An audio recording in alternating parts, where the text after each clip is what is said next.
చిన్నప్పుడే అనుకున్నారా పెద్దయ్యాక ఏమవుతారు అనేది? నేను అంత ఆలోచించలేదమ్మా. ఊహించలేదు ఇలా అవుతారని అయితే అనుకోలేదు. అస్సలు అనుకోలేదమ్మా. నేను ఎవరి గురించి నేనేమో అనుకోను. వాళ్ళ అదృష్టాన్ని బట్టి జరుగుతుంటుందమ్మా. ఇంట్లో ఎక్కువ ఎవరితో అటాచ్మెంట్ ఉంటుంది? చిరంజీవి గారితో. ఆయన చిన్నప్పుడు వాళ్ళ అన్నయ్య బాగా దగ్గర తీసి ఒక చిన్నపిల్లడు ఎక్కువ ఈ చిన్నవాడు కదా, ఆయన ఎత్తుకొని ఫోటోలు తీసుకోవడం, వాళ్ళ అన్నయ్య తమ్ముడిని చాలా జాగ్రత్త బాగా చూసుకునేవాడు. తమ్ముడు అంటే పెద్ద ఆయన. అట్లాగే పెద్ద అయినా కానీ వాళ్ళ అన్నయ్య వదిన ఇప్పటికీ వాళ్ళ అన్నయ్య వదినతో అంటే మేము నెల్లూరులో ఉండేవాళ్ళం. మా వారికి జాబ్ అక్కడ. ఇంకా అందుకని మాకు ట్రాన్స్ఫర్లు అయ్యాయి. అందుకని పిల్లలు చదువులు సరిగ్గా ఉండవని చెప్పేసి నేను తీసుకెళ్ళిపోతానమ్మా అన్నాడు మా పెద్ద అబ్బాయి. కళ్యాణ్ బాబుని తీసుకెళ్తాను, అక్కడ చదివిస్తానని. అందుకని పంపించాను మెడ్రాస్కి. కళ్యాణ్ గారికి మీరు అన్నప్రసన్న ఇప్పుడే పేరు పెట్టి ఉంటారు కదా, చిన్నప్పుడు పెట్టిన పేరు పవన్ కళ్యాణ్ అయినా? లేదు, కళ్యాణ్ కుమార్ అని పెట్టాం. శ్రీ కళ్యాణ్ కుమార్ అని పెట్టాం. ఆ తర్వాత పవన్ అని ఎవరో పెట్టారంట, నాకు తెలియదు అది. ఇప్పుడు అన్నప్రసన్న చేసినప్పుడు మీరు ఖచ్చితంగా ఏదో సాధిస్తాడు అని అనుకున్నారు కదా. 10 ఏళ్ళు అవుతుంది పార్టీని స్థాపించి. దానికన్నా ముందు ప్రజారాజ్యంలో అన్నగారితో ఉంటూనే అక్కడ యూత్ వింగ్ చూస్తూ అప్పుడు ప్రజల్లోనే మమేకమై ఉన్నారు. అప్పటికే ఆయన సినిమాల్లో ఒక చేస్తున్నారు, కొంచెం ఎదుగుతూ ఉన్నారు. అంటే మళ్ళీ పార్టీల వైపు మొగ్గుతున్నప్పుడు మీరు ఎలా భావించారు? నాకు ఎందుకు ఈ పార్టీలో మనకి సినిమాల్లో చేసుకుంటే బాగుంటుంది కదా అనిపించింది. నాకు అనిపించిన తర్వాత వాడి ఇష్టం, మనం ఏం చెప్పగలం. అవి చేస్తానమ్మా, ఇది చేస్తానని. సో మీరు వాదించారా అప్పట్లో? వాదించలేదు, నేను ఎక్కువ వాదించను అసలు. వాడి ఇష్టం, వాళ్ళు పెద్దవాళ్ళు అయిపోయారు, వాళ్ళ ఆలోచనలు వాళ్ళకు ఉంటాయి కదా. మనకు పెద్ద నాలెడ్జ్ ఏముంటుంది, వాళ్ళకున్నంత ఉండదు కదా మనకి మాకు అని చెప్పి నేనేం ఎక్కువ వాదించేదాన్ని కదా. అడిగేదాన్ని, నాన్న సినిమాలు చేసుకోకూడదా, ఎందుకు ఇది మనకి ఇదంటే, ఏం లేదమ్మా అది ఇది అన్నీ చేసుకుంటాను. సో కొన్ని ఇంటర్వ్యూల్లో చిరంజీవి గారు కూడా ఒకానొక టైంలో ఏమైపోతాడో, కళ్యాణ్ గారు ఎక్కువగా పుస్తకాలు చదవడం, ఎక్కడన్నా ఏదైనా చిన్న అన్యాయం జరిగినా దాని వైపు ఆయన మొగ్గు చూపడం, ముందు దూకుతాడు. అది చూసిన తర్వాత నేను ఒకానొక టైంలో ఎక్కడ ఒక రెబల్ అయిపోతారో అని భయపడిన రోజులు కూడా ఉన్నాయి అన్నారు. సో మీరు కూడా అట్లా ఏమన్నా? నేను లేనప్పుడు దగ్గర లేను. మేము నెల్లూరులో ఉండేవాళ్ళు, మాకు తెలియదు, అది వాళ్ళ అన్నయ్యకి తెలుసు. సో ఇప్పుడు ఎట్లా చూస్తున్నారు? అంటే ఈ 10 years ఫ్యామిలీని వదిలేసి ఆయన ఉండి కష్టపడి ఇప్పుడు డిప్యూటీ సీఎంగా ఉండి వచ్చిన వెంటనే ఆయన మార్క్ ఎక్కడైనా చూపిస్తారు. మొన్న వరదల్లో చూసుకుంటే కనుక వచ్చిన రోజే ఆయన వచ్చిన వెంటనే ఇమ్మీడియట్ యాక్షన్ చూపించారు. వచ్చాను, తను పని చేసుకున్నారు. అట్లాగే ఎన్నైతే మనకి పంచాయతీలు ఉన్నాయో ప్రతి పంచాయతీకి డబ్బు అందాలన్న ఉద్దేశంతో ఆయన పంచాయతీలకి డైరెక్ట్గా అమౌంట్ని డొనేట్ చేయడం జరిగింది. సో ఆయన మార్క్ ప్రతి చోట కనిపిస్తుంది పొలిటికల్గా. ఇంతకుముందు మీరు చాలామంది రాజకీయవేత్తలను చూసుంటారు, ఇప్పుడు ఆయన చేస్తున్న విధానాన్ని చూస్తున్నారు. అది మీకు ఎట్లా అనిపిస్తుంది? మా అబ్బాయి మంచి పని చేస్తున్నాడు అనిపించింది నాకు. వాడు ప్రజలు సేవ చేస్తున్నాడు, చాలా సంతోషం. ప్రజలకు సేవ చేయాలి కదమ్మా. మనకున్నది మనం తింటాం కాదు కదా, నలుగురు పెడితేనే కదా మంచిది, సహాయం చేస్తేనే కదా. అంతే, ఎంతసేపు ఇంకా మనం ఉంది కదా అని మనమే తినేస్తూ ఉంటే వాళ్ళకి సహాయం లేకుండా ఎంతమంది అల్లాడుతున్నారు జనాలు పాపం. మన పాటికి మన జరిగినప్పుడు ఎంత బాధ కలిగిందో నాకు అసలైతే. అది కానీ తర్వాత ఇంకొక ఊరు కేరళలో ఇక్కడ ముందు కేరళలో మైనాడులో అక్కడ జరిగినా కానీ ఎంత బాధ కలిగింది, ఎంతో అల్లాడిపోయారు బిడ్డలు, చంటి బిడ్డలు, వాళ్ళు వీళ్ళు ఎంత బాధలు పడిపోయి ఉంటారు. అదే నేను ఊహించుకుంటే నాకు ఎంత బాధగా ఉంటుందో అనిపిస్తున్నాను. చూస్తుంటాను టీవీలో వార్తలు, చాలా బాధ కలుగుతాము. అలాంటి వాళ్ళకి సేవ చేయాలి, తప్పదు. ఏదో మనకు శక్తి కొద్ది మనం చేస్తే మంచిదే కదా, వాళ్ళకి సహాయం చేస్తే.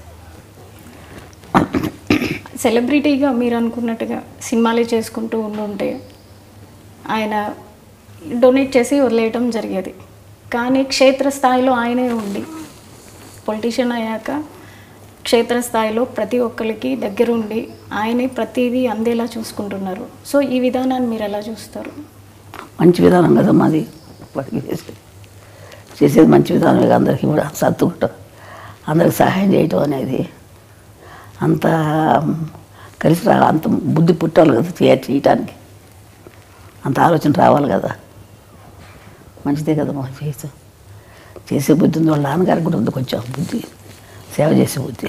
కళ్యాణ్ గారి ప్రస్థానం చూసుకుంటే అటు కెరీర్ వైజ్ కానీ ఇటు పొలిటికల్గా కానీ ఆయన మీద వాళ్ళ తండ్రి గారి ప్రభావం ఎక్కువ ఉందనుకుంటున్నారా, లేదా ఇంకెవరైనా ప్రేరేపణ ఉంది అని? ఇంకేం లేదు, వాళ్ళ నాన్నగారి ప్రభావం ఎక్కువ ఉంది.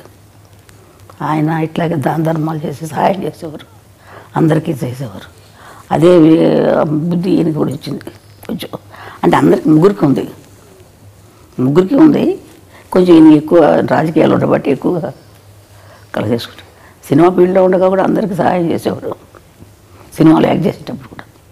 ఇప్పుడు మీరు డిప్యూటీ సీఎంగా మీ అబ్బాయిని చూస్తున్నారు, తర్వాత నెక్స్ట్ ఇంకేమన్నా ఎదగాలని అనుకుంటున్నారా? ఏ స్థాయిలో మీ అబ్బాయిని చూడాలనుకుంటున్నారు? నేను అంత ఆశ లేదమ్మా నాకు. నేను అంత ఆశపడలేదు, అంత ఆలోచించలేదు.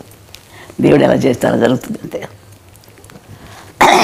అంటే నేషనల్ వైడ్గా కూడా ఆయన మార్క్ పొలిటీషియన్గా మిగతా పొలిటీషియన్తో కంపేర్ చేసుకుంటే కనుక కళ్యాణ్ బాబు గారు వెళ్తున్న విధానం కావచ్చు, అటు డివోషనల్గా కావచ్చు, బీజేపీతో అలయన్స్ అవటం వల్ల కావచ్చు, ప్రతి ఒక్కరిలోనూ ఒక చైతన్యం వస్తుంది. సో ఆయన నేషనల్ లీడర్గా ఎదగాలని మీరు కూడా అందరితో పాటు ఆశిస్తున్నారు అనుకుంటా. వాడు ఇప్పుడు అనుకోలేదు కదా ఇలా డిప్యూటీ సీఎం అవుతాడు. అదే అలా జరుగుతుంది, ఆటోమేటిక్గా అవి జరుగుతాయి అట్లా. అంతే కదా, మనం ఆలోచించేది కొద్దిగా జరగవు కదా. దేవుడు ఎట్లా చేసుకుంటారు కదా, భగవంతుడు ఎట్లా చేస్తాడు అట్లా చెప్తాడు. పవన్ కళ్యాణ్ గారు వారి తండ్రి గారైన వెంకట్రావు గారి నుంచి చాలా వరకు ఆయన బుద్ధులే క్యారీ ఫార్వర్డ్ అయినాయి అని మీరు చెప్పారు. అదేవిధంగా ఆయన వెళ్ళే పద్ధతిలోనే కళ్యాణ్ గారు కూడా ఎక్కువగా వెళ్తూ ఉంటారు. కళ్యాణ్ గారికి చిన్నప్పుడు వారి తండ్రితో ఏ విధమైనటువంటి బాండింగ్ ఉండేది? ఎక్కువ ఆయనతో బాగానే ఉండేవాడు. చిన్నప్పుడు కొంచెం పట్టుదల ఎక్కువ అయింది పిల్లడికి. ఏదైనా సరే నాకు ఇది కావాలంటే కావాలంతే, చెయ్యాలనుకుంటే చేస్తాడు. ఆ పట్టుదల ఉంది. ఒకసారి మా అమ్మగారు ఊరు మా మొగల్తూరు, వెస్ట్ గోదావరి, మొగల్తూరుకి ఆయన నేను తీసుకెళ్తానని చెప్పి ఆయన వెళ్తున్నారు. మా అమ్మ వాళ్ళ ఇంటికి వెళ్తుంటే ఈయనకి రమ్మని చెప్పారు. అందరం వెళ్దాం అనుకుంటే ఆ రోజు ఇంకెందుకులే ఇప్పుడు వెళ్తాం అని చెప్పేసి మానుకోవాల్సి వచ్చింది. ఏదో కొంచెం కారణాల వల్ల మానుకున్నా. అంటే కాదు నాన్న వెళ్ళాల్సిందే వెళ్ళాల్సిందని చెప్పి పట్టుబట్టాడు. చెప్తుంటే ఈయనేవాడు కాదు, మొండికి ఎత్తేసేవాడు. వెళ్ళాలి తప్పదు నాన్న, తీసుకెళ్తాను. వద్దురా నాన్న తర్వాత వెళ్దాం మనం అంటే ఇన్నే వచ్చి అమ్మ కొట్టారు. కొట్టిన తర్వాత అప్పుడు మానేశాడు. పట్టుదల ఎక్కువ చిన్నప్పటి నుంచి కూడా. ఇది చెయ్యాలంటే చేసేసేవాడు అంతే. మరి మా ఫోన్లే ఎందుకులే అని ఊరుకోడు. ఇప్పుడు అదే పట్టుదల వచ్చింది అడిగి, ఏదైనా చేయాలని కూడా చేస్తాడు. అదే పట్టుదల ఇప్పుడు ఈ స్థాయికి రావడానికి కారణమవుతుందని మేము కూడా అంతే నమ్ముతున్నాం. ఇప్పుడు చంద్రబాబు నాయుడు గారు జైల్లో ఉన్నప్పుడు కూడా ఆయన ఫ్లైట్లో రానినప్పుడు బై రోడ్ వచ్చారు. బై రోడ్ ఆపినప్పుడు కూడా ఆయన అక్కడే రోడ్డు మీద పడుకున్నప్పుడు చాలా బాధ కలిగిందమ్మా. ఎందుకు ఈ బాధలని మనకు అనిపించేసింది. రోడ్డు మీద పడుకున్నాడు కదా, అబ్బా చాలా బాధ కలిగింది నాకు. ఎందుకు ఈ బాధలు, రోడ్డు మీద అలా పడుకోవాలా అని అనిపించేది. రాదు కార్లలో ఇచ్చేవాడు కాదు, నడిచిలేవాడు. అవును, కానీ సక్సెస్ చూసాక ఎట్లా అనిపించింది? ఆనందం, సంతోషంగా ఉంటుంది. అవన్నీ వాడి కష్టానికి తగ్గ ఫలితం జరిగింది. భగవంతుడు మంచి ఫలితం ఇచ్చాడు అని చెప్పి అనుకుంటాడు. వాడు కష్టపడ్డాడు, మంచి జీవితం ఇచ్చారు. వాడు ఇప్పుడు ఇంకా ఎక్కువ కష్టం ఇచ్చాడు. అప్పుడు కంటే ఎక్కువ కష్టం, ఎక్కువ బాధ్యతే కదా. మీరు ఇంకా పవన్ కళ్యాణ్ గారు ఉన్నత శిఖరాలకి వెళ్ళాలని కోరుకుంటున్నారు కదా. ఎవరికైనా ఏ తల్లిదైనా మంచి వృద్ధిలోకి రావాలని ఉంటుంది కదమ్మా. ఏ తల్లిదండ్రులైనా కోరుకుంటారు కదా బిడ్డలు మంచి వృద్ధిలోకి రావాలని. అదేవిధంగా నాకు కూడా ఉంది. బిడ్డలు మంచి ఉద్యోగం రావాలి, బాగుండాలని. అదే నేను కూడా కోరుకుంటున్నాను ఆ విధంగా నేను. సరే అమ్మా, థ్యాంక్ యూ సో మచ్ మీ సమయాన్ని మాకు ఇచ్చి సరే తల్లి. పవన్ కళ్యాణ్ గారి గురించి తెలియని విషయాలన్నీ మాకు తెలియజేసినందుకు ధన్యవాదాలు. సరే తల్లి.